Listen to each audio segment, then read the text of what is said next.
तर मंडळी, welcome to my pregnancy journey part 1. माझ्या आधीपासूनच्या गायनायक डॉक्टर शमिता बिरमुळे होत्या. लग्नाच्या 2 वर्षानंतर आम्ही चान्स घ्यायचं ठरवलं. So it was planned pregnancy. 2 महिन्या अगोदरच माझी फॉलिक ॲसिडच्या गोळ्या मी चालू केल्या. जसं आम्हाला कळालं वी आर प्रेग्नेंट, आम्ही खूप खुश होतो. पण तो आनंद फार काळ नाही टिकला. कारण का मला खूप उलट्या आणि अशक्तपणा आलेला. आपण जी लाळ गिळतो ती देखील मला गिळता येत नव्हती.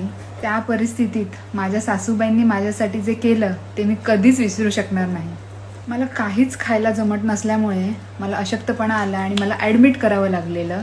आणि तेव्हा आमचे फॅमिली डॉक्टर वेगळे असल्यामुळे माझी पुढची ट्रीटमेंट त्यांच्याजवळ झाली. कणकवलीतले मोठे सुप्रसिद्ध डॉक्टर, त्यांचं नाव मी आता सांगत नाही आहे, यांच्याजवळ माझी पुढची ट्रीटमेंट चालू झाली.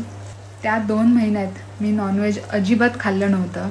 मला कारलं, दोडकं, पडवळ, भेंडी हे खायची जास्त इच्छा व्हायची. मी त्या 2-3 महिन्यात आंबट आणि गोड अजिबात खाल्लं नाही आहे. असा होता माझ्या प्रेग्नन्सीचा फर्स्ट ट्रायमेस्टर.